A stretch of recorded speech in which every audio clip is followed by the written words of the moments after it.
Willkommen auf unserer spannenden Entdeckungsreise. Für viele ist das Angeln nur ein friedlicher Zeitvertreib. Für andere ist es eine Lebenseinstellung. Aber manchmal verbergen die ruhigen Gewässer Geheimnisse, die weit über die kühnsten Vorstellungen hinausgehen. Im heutigen Video können Sie sich auf die unglaublichsten und atemberaubendsten Entdeckungen von Fischern aus aller Welt freuen. Von schockierenden Geheimnissen bis hin zu einmaligen Schätzen. Diese Fänge widersprechen jeglicher Logik und definieren das Glück neu. Bleiben Sie dran. Sie werden nicht glauben, was Sie an Land gezogen haben. Zweiköpfiger Wels. In letzter Zeit treten immer häufiger bizarre Tiermutationen auf. Und ein kürzlich gemachter Fang hat die Welt verblüfft. In den Gewässern Südostasiens machte ein Fischer eine Entdeckung, die so surreal ist, dass sie aus einem Science-Fiction-Film stammen könnte. Ein Wels mit 2 Köpfen. Der eine Kopf saß dort, wo er hingehört, vorne, aber der andere. Unglaublich. Er wuchs genau dort, wo der Schwanz hätte sein sollen. Völlig schockiert hielt der Fischer seinen unglaublichen Fund auf Video fest und teilte ihn im Internet. Das Filmmaterial löste eine Explosion von Reaktionen aus. Einige Zuschauer weigerten sich, an die Echtheit des Fisches zu glauben und waren überzeugt, dass es sich um einen Trick handeln musste. Aber die Wahrheit war unbestreitbar. Der Fisch war lebendig. Er bewegte sich und war erschreckend echt. Später meldeten sich Experten zu Wort und erklärten, dass es sich bei dem gefangenen Fisch wahrscheinlich um einen seltenen Fall von siamesischen Zwillingswelsen handelte, bei dem beide Köpfe vollständig ausgebildet und ähnlich groß waren. Solche Mutationen sind zwar extrem selten, aber sie kommen vor. Im Jahr 2011 wurde sogar ein weiterer zweiköpfiger Wels gefangen, bei dem der zweite Kopf über dem ersten wuchs. Bis heute können Wissenschaftler nicht vollständig erklären, warum diese schockierenden Mutationen auftreten. Eines ist sicher: Was sich unter der Oberfläche verbirgt, ist weitaus seltsamer, als wir es uns je vorgestellt haben. Cobalt Hai. Dieser ungewöhnliche Fisch, den Sie auf Ihrem Bildschirm sehen, ist ein Hai, der als Koboldhai oder Elfenhai bekannt ist. Dieses Raubtier erhielt seinen Namen aufgrund seines unheimlichen Aussehens, das von den großen Tiefen herrührt, in denen es lebt. Koboldhaie sehen wirklich so aus, als wären sie keine gewöhnlichen Fische, sondern wahre Meeresungeheuer. Diese Raubtiere haben eine schnabelartige Schnauze und vorstehende Kiefer. Ihr Körper ist ebenso unheimlich. Die durchscheinende Haut mit sichtbaren Blutgefäßen verleiht den Fischen eine ungewöhnliche rosa Färbung. Koboldhaie sind große Raubtiere. Ihre Körper können bis zu 3,5 Meter lang werden und bis zu 210 Kilogramm wiegen. Diese Haie sind für ihre ungewöhnliche Jagdmethode bekannt. Wenn sie sich einer Beute nähern, schießen ihre Kiefer plötzlich nach vorne und saugen das Opfer zusammen mit dem umgebenden Wasser ein. Dieses Spektakel sieht aus wie eine Szene aus einem Horrorfilm. Aber wie schaffen es die Haie, ihre Beute in Tiefen von über 1000 Metern zu finden, wo völlige Dunkelheit herrscht? Es hat sich herausgestellt, dass ihnen eine besondere Wucherung an ihrer Schnauze hilft. Darin befinden sich elektrosensible Zellen, die dem Raubfisch bei der Jagd helfen. Koboldhaie leben in fast allen Ozeanen der Welt. Ihre Population ist ziemlich groß. Aber weil sie in so tiefen Gewässern leben, begegnet der Mensch ihnen nur selten. Die Ausnahme sind Fischer, in deren Netzen sie sich manchmal verfangen. In Gefangenschaft überleben Koboldhaie fast nie. Das einzige gefangene Exemplar überlebte in einem Labor der Universität Tokio gerade einmal eine Woche. Aus diesem Grund ist diese Raubfischart noch wenig erforscht. Hummer gehören zur Familie der marinen Zehnfußkrebse, Decapoda. Seltener Lobster. Bei den Menschen gelten diese Gliederfüßer als Delikatesse, da ihr Fleisch nicht nur unglaublich zart ist, sondern auch viele nützliche Vitamine und Mineralstoffe enthält. Wir sind alle daran gewöhnt, dass Hummer im Leben eine dunkelblaue oder dunkelgrüne Farbe haben. Aber es stellt sich heraus, dass es unter diesen Tieren Individuen mit einer einzigartigen Färbung gibt. Im Jahr 2023 fing ein Fischer namens Jeff Edwards bei einem seiner Angelausflüge im amerikanischen Bundesstaat Maine einen ungewöhnlichen Hummer, den Sie auf Ihren Bildschirmen sehen können. Dieses Exemplar hatte eine doppelte Farbe. Eine Seite des Hummers war rot und die andere schwarz. Gleichzeitig verlief die Grenze zwischen den beiden Farben genau in der Mitte des Körpers des Krustentiers. Dieser Hummer könnte einzigartig gewesen sein. Aber im selben Jahr fing ein anderer Fischer namens Jacob Knowles im Bundesstaat Maine ebenfalls einen zweifarbigen Hummer. Sein Körper war blau und grün gefärbt. Außerdem war dieses Exemplar ein Hermaphrodit. Er hatte sowohl männliche als auch weibliche Organe. Die ungewöhnlichen Hummer wurden zu einem Forschungsinstitut gebracht, wo Spezialisten erklärten, dass solche zweifarbigen Färbungen durch eine genetische Anomalie verursacht werden, die dem Chimerismus ähnelt. Groenland Hai im Nordatlantik. Im Jahr 2018 unternahm der bekannte Fischer und Forscher Jeremy Wade eine Reise in den Nordatlantik. Ihm zufolge wollte er schon lange einmal unter extrem niedrigen Temperaturen und starken Winden fischen. Er erfüllte sich schließlich seinen Traum und machte gleichzeitig eine sensationelle Entdeckung. Wade hoffte, große Raubfische zu fangen, insbesondere einen Hai. Aus diesem Grund verwendete er beim Angeln spezielle Köder und ultrastarkes Gerät, das enormen Widerständen standhalten konnte. Nach mehreren Stunden des Wartens ging der Schwimmer plötzlich unter Wasser. Das bedeutete, dass ein Raubfisch den Köder genommen hatte. Nun musste Wade den großen Fisch aus dem Wasser ziehen. Das dauerte mehr als eine Stunde. Stellen Sie sich die Überraschung des Fischers und seines Teams vor, als sie entdeckten, dass der gefangene Raubfisch ein Grönlandhai war. Dieses Exemplar war von beeindruckender Größe. Seine Körperlänge betrug etwa 4 Meter und sein Gewicht lag bei etwa 400 Kilogramm. Grönlandhaie gehören zu den am längsten lebenden Wirbeltieren der Erde. Das Alter des gefangenen Exemplars könnte 150 Jahre betragen haben. Wade bemerkte schwere Verletzungen am Körper des Hais, die er wahrscheinlich bei einem Zusammenstoß mit dickem Eis erlitten hatte. Der Fischer wollte dem Raubfisch helfen und ihn zur Behandlung in ein Labor bringen. Aber aufgrund der Größe des Hais war dies nicht möglich.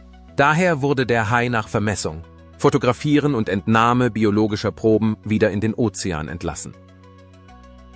Riesiger Goldfisch. Ich denke, viele von Ihnen sind daran gewöhnt, dass Goldfische kleine Aquarienbewohner sind. Aber der Fang von Andy Hackett könnte Sie dazu bringen, Ihre Meinung über diese Art zu ändern. Andy Hackett ist seit langem Berufsfischer. Auf seiner Liste ungewöhnlicher Fänge stehen zahlreiche seltene Fische. Aber am stolzesten ist er auf den Fang eines der größten Goldfische der Welt.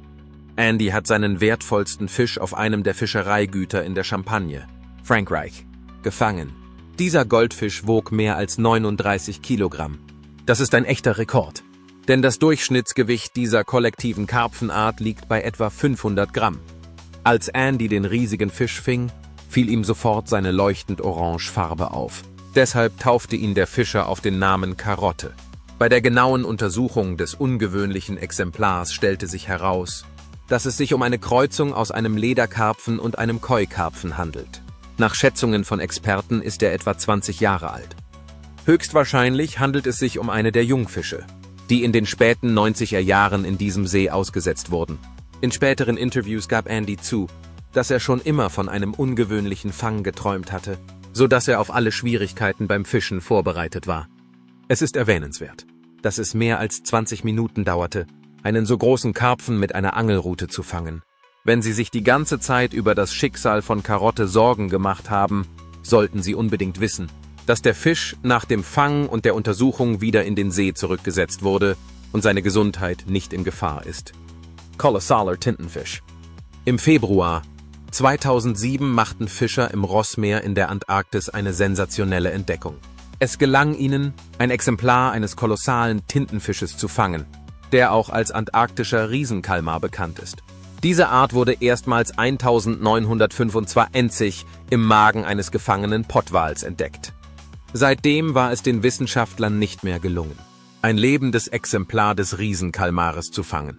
Der seltene Tintenfisch, den die Fischer gefangen hatten, entpuppte sich als Jungtier, hatte aber bereits fantastische Ausmaße. Die Körperlänge dieses Jungtieres betrug einschließlich seiner Tentakel 6 Meter. Es ist erwähnenswert, dass erwachsene Exemplare dieser Art eine Länge von über 13 Metern erreichen. Der Riesenkalmar ist in der Antarktis beheimatet. Diese Art ist als gefährliches Raubtier bekannt, das oft sogar Wale angreift. Seine Hauptwaffe sind seine gigantischen Tentakel. An jedem Tentakel befinden sich 2 Reihen von Saugnäpfen an keulenartigen Enden und 2 Längsreihen von gut entwickelten Haken. Die Jagd auf den Riesenkalmar läuft folgendermaßen ab. Das Raubtier schwebt unbeweglich im Wasser, was durch das Vorhandensein von Ammoniumchlorid in seinem Körper begünstigt wird, das ihm einen neutralen Auftrieb verleiht. Wenn der Tintenfisch seine Beute bemerkt, greift er sie mit seinen Tentakeln an. die mit scharfen Haken und kräftigen Saugnäpfen versehen sind. Dann kommt sein kräftiger Schnabel zum Einsatz, mit dem er die Chitinpanzer der großen Krebstiere mühelos durchbricht. Zu den Hauptbeutetieren des Riesenkalmars gehören Pottwale und antarktische Zahnfische. Basket Star. Im Jahr 2020 entdeckte ein Fischer namens Han Boom vor der Küste Singapurs eine mysteriöse Kreatur in seinen Netzen. Zunächst dachte er, es handele sich um Seegras. Doch dann bemerkte er, dass sich die Tentakel des Wesens bewegten. Der Fischer war schockiert über diesen Fund, denn trotz seiner Erfahrung hatte er so etwas noch nie gesehen. Han Boom hielt die Kreatur mit der Kamera fest und beschloss, die Fotos online zu stellen, damit andere bei der Identifizierung des Tieres helfen konnten. Es stellte sich heraus, dass der Fischer einen erstaunlichen Meeresbewohner gefunden hatte, einen Korbstern. Korbsterne oder Eudreoliden gehören zur Ordnung der Schlangensterne in der Klasse der Seesterne. Aufgrund ihrer einzigartigen anatomischen Struktur sehen diese Tiere aus, als wären sie Boten von anderen Planeten. Manche Menschen denken, dass Eudreoliden Algen ähneln. Andere sehen Korallen, aber die meisten bemerken eine Ähnlichkeit mit Körben. Dieser Ähnlichkeit verdanken sie auch ihren Namen. Eudreoliden haben viele verzweigte Arme, die mit winzigen Haken versehen sind, mit denen sie sich an Felsen und anderen Objekten unter Wasser festhalten können. Außerdem werden diese Arme zum Jagen eingesetzt. Korbsterne strecken sie ins Wasser, um vorbeiziehendes Plankton und kleine Meeresbewohner zu fangen. Sobald die Beute gefangen ist, führen die Eudreoliden die Arme zu ihrem Mund, der sich in der Mitte ihres Körpers befindet. Korbsterne sind uralte Tiere. Man geht davon aus, dass sie vor etwa 200 Millionen Jahren entstanden sind. Eudoriden bewohnen fast alle Ozeane der Welt. Sie bevorzugen jedoch tiefe Gewässer, von 200 bis 3000 Metern. Einige Arten von Korbsternen besitzen biolumineszente Fähigkeiten. Diese erstaunlichen Kreaturen erinnern uns daran, wie vielfältig und erstaunlich das Leben in den Ozeanen der Welt sein kann. Vampire Fish. Einer der ungewöhnlichsten Bewohner der tropischen Korallenriffe ist der sogenannte Rotzahn-Drückerfisch. Das erste erstaunliche Merkmal dieser Fische sind ihre roten Zähne, die weit aus dem Maul herausragen. Starke und große Zähne helfen dem Rotzahn-Drückerfisch beim Überleben. Mit ihrer wirklich beeindruckenden Kieferstruktur können sie mühelos Hartkorallen bearbeiten, die Schalen großer Krustentiere und sogar Seeigel zermalmen. Obwohl der Rotzahn-Drückerfisch im Roten Meer recht häufig vorkommt, fangen die Fischer manchmal sehr ungewöhnliche Exemplare. Ein Fischer aus dem Sudan hat beispielsweise einen einzigartigen schwarzen Drückerfisch mit leuchtend roten Zähnen gefangen. Er teilte ein Foto seines ungewöhnlichen Fangs in den sozialen Medien und erhielt viele begeisterte Reaktionen. Der Rotzahn-Drückerfisch gehört zur Ordnung der Kugelfisch-Meeresarten. Diese Meeresbewohner werden 30–50 Zentimeter lang. Neben ihren vorstehenden Zähnen haben diese Fische noch ein weiteres charakteristisches Merkmal, eine spezielle Rückenflosse, die aus 2 scharfen, harten Stacheln besteht. In ruhigem Zustand sind sie in einer speziellen Hauttasche versteckt. Doch bei Gefahr treten sie sofort hervor und verwandeln den Fisch in ein wahres Stachelmonster. Interessanterweise wenden Rotzahndrückerfische, wenn sie sich bedroht fühlen, eine erstaunliche Strategie an. Diese Fische verstecken sich in Spalten und Höhlen des Riffs und strecken alle ihre Stacheln aus. In dieser Position verkeilen sie sich buchstäblich in den Unterschlupf und werden so für Raubtiere unerreichbar. Rotzahn-Drückerfische haben nicht nur ein einzigartiges Aussehen, sondern sind auch wahre Meister der Tarnung und Verteidigung. Zweinasiger Panzerknurrhahn. Die Weltmeere beherbergen einige der erstaunlichsten Tiefseebewohner. Einige von ihnen haben ein so ungewöhnliches Aussehen, dass sie die Menschen verblüffen. Eine dieser Kreaturen ist der zweischnäuzige gepanzerte Knurrhahn, der auch als Seehahn bekannt ist. Das Aussehen des gepanzerten Knurrhahns ist wirklich beeindruckend.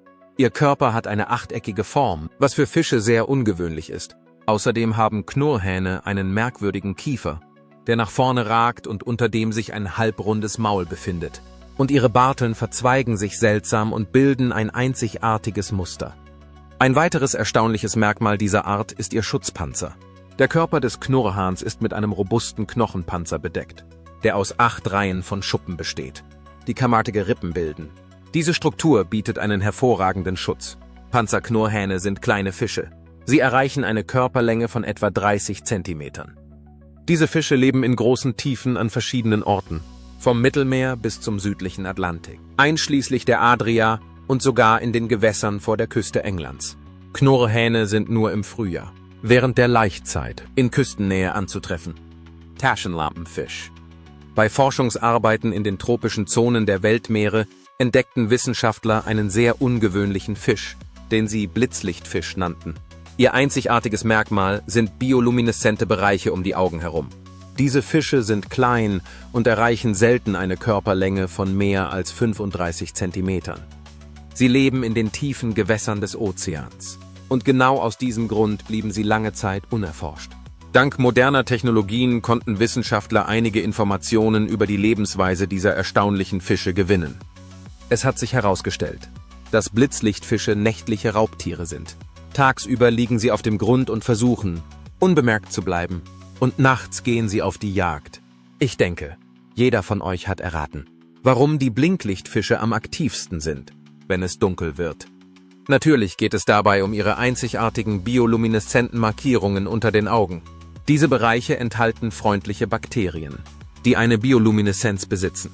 Die Mikroorganismen strahlen rund um die Uhr blaues Licht aus, das jedoch nachts am stärksten zu sehen ist. Dieses Licht lockt kleine Krebse an, von denen sich diese Fischart ernährt, und schreckt gleichzeitig Raubtiere ab. Aus diesem Grund fühlen sich Taschenlampenfische gerade nachts sicher. Wissenschaftler glauben, dass diese Symbiose es dieser Fischart nicht nur ermöglicht, erfolgreich zu jagen und Raubtiere zu meiden, sondern auch zu kommunizieren, da Taschenlampenfische in der Lage sind, das Leuchten dieser Bakterien selbstständig zu steuern. Ungewöhnlicher Fang. Im Jahr 2023 ging Eric Osinski mit seinem Sohn am Lake Champlain im Bundesstaat New York angeln. Der Mann hatte in diesem See schon oft Forellen gefangen und rechnete nicht damit, dass sein Fang dieses Mal sehr ungewöhnlich sein würde. Als Eric Osinski die Netze herauszog, fand er darin ein unbekanntes Lebewesen. Das Tier sah aus, als wäre es aus anderen Galaxien zu diesem See gekommen. Eric verglich es sogar mit dem Sarlacc aus Star Wars. Die Kreatur sah aus wie eine Mischung aus Aal und Blutegel. Und auf dem Kopf befand sich ein großes, rundes Maul mit vielen scharfen Zähnen. Eric hielt seinen ungewöhnlichen Fang fest, um ihn in den sozialen Medien zu teilen. Die Nutzer erkannten schnell, dass es sich bei dem mysteriösen Monster in Wirklichkeit um ein Neunauge handelte. Neunaugen sind eine Art uraltes, kieferloses Raubtier. Sie ähneln dem Aal, sind aber evolutionär gesehen primitivere Lebewesen. Ihre Körperlänge kann zwischen 13 und 100 Zentimetern liegen. Neunaugen haben kein vollständiges Skelett. Stattdessen haben sie einen knorpeligen Schädel und ein primitives Notochord. Neunaugen sind Ektoparasiten. Mit ihren Saugnäpfen voller scharfer Zähne krallen sie sich an den Körpern von Fischen fest und beginnen, deren Blut zu saugen. Ein spezielles Enzym im Speichel dieser Kreaturen verhindert, dass das Blut des Opfers gerinnt. Verbotener Fang. Im Jahr 2019 waren Fischer in South Carolina unwissentlich in einen seltsamen Vorfall verwickelt. Während eines weiteren Angelausflugs im Atlantischen Ozean zogen sie ihre Netze ein, um ihren Fang zu überprüfen. Unter den Fischen entdeckten die Männer eine seltsam schwere Kiste.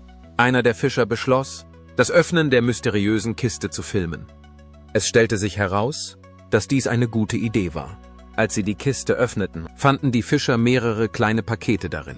Sie beschlossen, eines der Päckchen aufzuschneiden und stellten fest, dass es Rauschgift enthielt. Als sie an Land zurückkehrten, meldeten die Fischer den Vorfall sofort der Polizei. Nach Prüfung der Kiste und ihres Inhalts bestätigte die Polizei, dass es sich tatsächlich um illegale Substanzen handelte. Das Gesamtgewicht der illegalen Substanzen betrug mehr als 30 Kilogramm. Der Gesamtwert dieser Lieferung wird auf 1 Million USD geschätzt. Die Polizei bedankt sich bei den Fischern, die den Vorfall sofort gemeldet haben. Interessanterweise ist dies nicht der einzige Fall, in dem Menschen beim Fischen illegale Substanzen gefunden haben. Die Polizei erklärt dies mit der Tatsache, dass die Sendungen manchmal per Schiff an den Käufer geliefert werden. Wenn sich das Schiff der Küste nähert, werden die Container ins Wasser geworfen, wo sie aufgesammelt werden sollen. Aber manchmal sammelt niemand die Container ein. Und sie treiben weiter oder verfangen sich in den Netzen der Fischer. Raketentrimmer. Im November 2022 ging ein Einwohner der Philippinen wie üblich in der Nähe der Küsten der Busuanga- und Mindoro-Inseln fischen. Dort entdeckte er ein seltsames Ungeheuer, Fragmente eines unbekannten Objekts. Er meldete dies den Behörden. Später stellte sich heraus, dass die Fragmente zu einer chinesischen Schwerlastrakete, der Langer Marsch 5B, gehörten. Aber wie konnten sie auf den Philippinen landen?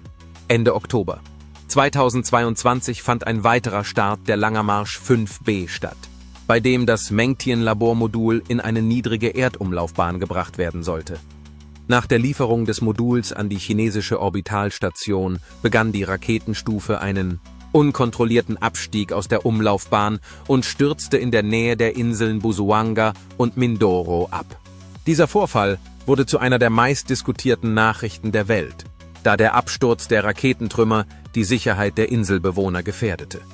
Interessanterweise war dies der 4. Abstieg einer chinesischen Trägerrakete aus der Umlaufbahn. In Tucuanti zum Beispiel fielen Trümmer, die in der Atmosphäre nicht verglüht waren, in die Nähe einer Siedlung in der Republik Côte d'Ivoire. Und der jüngste Trümmerfall auf dem Territorium der Philippinen zwang die NASA, künftige Starts chinesischer Weltraumraketen zu überwachen. Derartige Risiken in der Raumfahrt sind einfach nicht hinnehmbar, sodass China seine Sicherheitsmaßnahmen für den Fall unvorhergesehener Unfälle überarbeiten musste.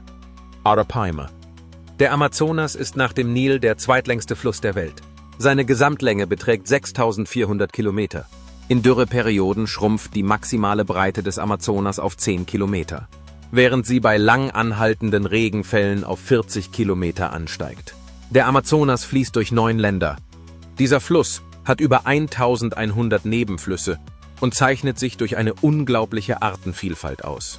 In seinen Gewässern leben etwa 2000 Fischarten und 400 Amphibienarten. Zu den Bewohnern dieses erstaunlichen Flusses gehören Kaimane, Piranhas und sogar rosa Delfine. Ein weiteres bemerkenswertes Tier, das im Amazonas lebt, ist der uralte Fisch, der als Arapaima bekannt ist.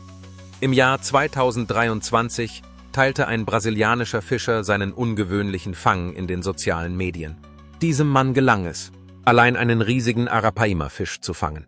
Er war 2,5 Meter lang und wog mehr als 130 Kilogramm. Arapaimas sind sehr alte Fische, die als lebende Fossilien gelten. Sie haben ein einzigartiges, archaisches Aussehen. Ihre massiven Körper sind mit großen, strukturierten Schuppen bedeckt, die einer Rüstung ähneln, und ihre Köpfe sind durch Knochenplatten geschützt. Ausgewachsene Tiere können eine Länge von bis zu 3 Metern erreichen, weshalb sie oft als prähistorische Riesen bezeichnet werden. Eine erstaunliche Eigenschaft dieser Fische ist, dass sie dank einer Schwimmblase, die wie eine primitive Lunge funktioniert, Luft atmen können, um eine Portion Sauerstoff zu bekommen. Tauchen Arapaimas alle 25 Minuten auf, um frische Luft zu schnappen. Arapaima kommen nur im Amazonasbecken vor. Riesige Perle. Im Jahr 2006 ereignete sich auf den Philippinen ein ungewöhnliches und sogar einzigartiges Ereignis. Während eines Angelausflugs geriet ein Bewohner der Insel Palawan in einen starken Sturm. Er beschloss, das schlechte Wetter in der Nähe des nächstgelegenen Felsens abzuwarten. Als sich der Sturm legte, versuchte der Fischer, den Anker seines Bootes zu lichten, stellte aber fest, dass er feststeckte. Der Fischer wollte nachsehen, was den Anker daran hinderte, gehoben zu werden. Als der Mann ins Wasser tauchte, sah er, dass sich der Anker an einem riesigen Weichtier verhakt hatte. Der Fischer schaffte es, sie ins Boot zu heben und fuhr mit seinem Fund zurück zur Insel. Als der Mann nach Hause kam, öffnete er die Muschel und entdeckte darin eine riesige Perle. Als der Fischer diesen Schatz wog, war er schockiert, denn er wog stolze 34 Kilogramm. Der Mann beschloss, niemandem von seinem Fund zu erzählen und versteckte die Perle unter seinem Bett. Lange Zeit erfreute ihn die Trophäe des Fischers nur mit ihrer Anwesenheit. Doch 10 Jahre später brach in seinem Haus ein Feuer aus. Der Mann konnte sich nicht von seinem Schatz trennen und rettete die Perle natürlich vor dem Feuer. Dann musste er seinen einzigartigen Fund einem Mitarbeiter des Fremdenverkehrsamtes zeigen. Die Perle wurde von Experten untersucht und studiert. Sie bestätigten ihre Echtheit und schätzten ihren Wert auf 100 Millionen $. Diese Perle ist nicht nur die größte Perle der Welt nach Gewicht, sondern auch eine der teuersten. Wels in der Wüste. Im Dezember 2023 tauchte im Internet ein ungewöhnliches Video auf, das viele Diskussionen auslöste. Das Video zeigte einen gepanzerten Wels, der sich durch den Sand der Wüste Longsoia Maranhenses in Brasilien bewegte. Interessanterweise bewegte sich der Fisch so, als würde er sich im Wasser und nicht auf Sand bewegen. Trotz der extremen Lufttemperatur und des Wassermangels setzte er seine Reise fort. Die Benutzer fragten sich, wie dies möglich war. Aber die Wissenschaftler konnten das Phänomen erklären. Panzerwälse sind in tropischen und subtropischen Gewässern Süd- und Mittelamerikas verbreitet. Ihr ständiger Aufenthaltsort sind schlammige Böden, die reich an verrottenden organischen Stoffen sind. An solchen Orten ist das Wasser nicht sauerstoffreich, sodass diese Fische im Laufe der Evolution gelernt haben, mit Hilfe ihres Darms zu atmen. Das klingt seltsam, aber dank dieser Fähigkeit können Panzerwälse Luft atmen und sich an Land bewegen. Erstaunlicherweise können diese Fische mehrere Stunden lang ohne Wasser überleben. Außerdem wandern Panzerwälse von einem Gewässer zum anderen, wenn in ihrem angestammten Lebensraum nicht genügend Nahrung vorhanden ist. Sie nutzen spezielle Rezeptoren an ihrem Körper, um sich im Raum zu orientieren und einen neuen Lebensraum zu finden. Unheimlicher Fisch. Im Jahr 2020 fing ein Fischer in Thailand einen sehr ungewöhnlichen Fisch in seinem Netz, der bereits tot war. Als er ihn seinen Verwandten und Nachbarn zeigte, meinten diese, der Fisch sei von Dämonen geschickt worden und sei ein Vorbote von Naturkatastrophen. Der Fischer war neugierig darauf, herauszufinden, zu welcher Art dieses gruselige Wesen gehörte. Also hielt er es mit der Kamera fest und stellte ein Video und Fotos ins Internet. Experten konnten feststellen, dass der Mann einen Steinfisch gefangen hatte. Der Steinfisch wird auch Felsenfisch genannt. Wie Sie vielleicht schon bemerkt haben, ähnelt diese Fischart tatsächlich einem Felsen. Steinfische haben einen großen Kopf mit kleinen Augen und einem nach oben gerichteten Maul. Die Größe dieser Art beträgt etwa 30 bis 40 Zentimeter. Diese Fische haben viele Stacheln am Körper. Im Bereich der Rückenflossen befinden sich Stacheln, die mit Giftdrüsen ausgestattet sind. Dieses Gift ist besonders giftig, weshalb der Steinfisch als der giftigste Fisch der Welt gilt. Steinfische sind in den Weltmeeren recht weit verbreitet. Am häufigsten sind sie im Pazifik und im Indischen Ozean anzutreffen. Diese Fische kommen regelmäßig in flache Gewässer, was sie zu einer potenziellen Gefahr für den Menschen macht. Mystische Kreatur. Im Jahr 2010 wurden Fischer aus Thailand in einen ungewöhnlichen Vorfall verwickelt, der die Aufmerksamkeit der Öffentlichkeit auf sich zog. Den Angaben dieser Männer zufolge gingen sie wie üblich in der Andamanensee fischen. Zunächst verlief das Fischen normal und der Fang versprach sehr gut zu werden. Doch irgendwann verschwanden die Fische plötzlich. Dann bemerkten die Fischer seltsame Luftblasen, die aus der Tiefe des Meeres aufstiegen. Was dann geschah, schockierte die Männer. Plötzlich tauchte eine noch unheimlichere Kreatur aus dem Wasser auf. Es sah aus wie ein ertrunkener Mann mit dem Maul eines Hais. Dieses Ungeheuer versuchte, das Fischerboot anzugreifen, aber den Fischern gelang es, das Boot zu wenden und von diesem Ort wegzufahren. Einem der Männer gelang es, die schreckliche Kreatur zu fotografieren. Später erklärte er, dass ihnen ohne Beweise niemand geglaubt hätte. Und das Foto war ein direkter Beweis für das, was passiert war.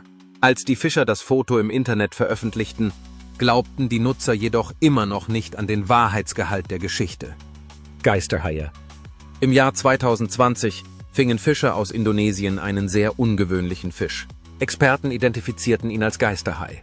Geisterhaie gehören zur Ordnung der Chimaeriformes, die Knorpelfische sind.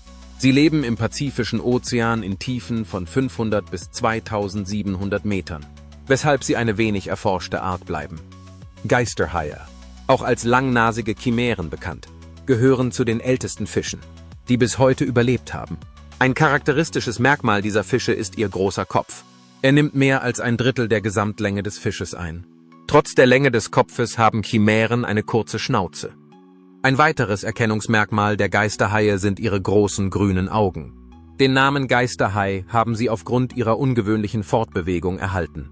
Große Brustflossen befinden sich an den Seiten ihres Körpers. Beim Schwimmen schlagen Chimären mit diesen Flossen und es scheint, als würden sie nicht schwimmen, sondern wie Geister unter Wasser fliegen. Heute sind mehr als 50 Arten von Chimären bekannt. Aber bei Forschungen in wenig erforschten Meeresgebieten entdecken Wissenschaftler immer wieder neue Arten dieser ungewöhnlichen Fische. Botschaft in der Flasche. An einem gewöhnlichen Tag im August 2023 dachte der französische Fischer Hubert Harrière, er würde einfach nur einen Strand in der Nähe seines Hauses säubern. Doch unter dem Sand stieß er auf etwas Außergewöhnliches, eine verwitterte Glasflasche, fest mit Wachs versiegelt, die Geheimnisse von der anderen Seite des Ozeans verriet. Neugierig und ein wenig verwirrt brachte Hubert die mysteriöse Flasche nach Hause. Er brach sie vorsichtig auf und entrollte das zerbrechliche Stück Papier, das sich darin befand. Was er entdeckte, machte ihn sprachlos. Die Nachricht war 1992 in den Atlantik geworfen worden, aus Massachusetts. Der Autor, ein Fünftklässler namens Ben Lyons. Im Rahmen einer Geographiestunde über Meeresströmungen hatte Bens Lehrer eine abenteuerliche Idee. Die Klasse sollte Briefe schreiben, sie in Flaschen verschließen und sie mit einem Seemann in den weiten Atlantik schicken, um zu sehen, wohin die Strömungen sie führen würden. Eine nach der anderen verschwanden die Flaschen in den Wellen. Winzige Botschaften, die den Launen des Meeres anvertraut waren. Mehr als 20 Jahre lang wanderten diese Flaschenbriefe durch die Geheimnisse des Atlantiks. Einige fanden ihren Weg zu fernen Küsten, wie Grönland. Und einer wurde trotz aller Widrigkeiten vor Hubert Harrier angespült. Tief bewegt von der Geschichte, die auf diesem verblassten Stück Papier festgehalten wurde, machte sich Hubert auf die Suche nach dem Jungen, der hinter der Nachricht stand. Er machte den Schulleiter ausfindig und kontaktierte sogar den ehemaligen Geographielehrer, der das Abenteuer ausgelöst hatte. Aber die Zeit hatte ihre Arbeit getan. Ben Lyons war längst erwachsen und weggezogen und hinterließ nur eine Geschichte. Eine wunderschöne Verbindung zwischen Vergangenheit und Gegenwart, zwischen zwei Fremden, die durch den Ozean verbunden sind.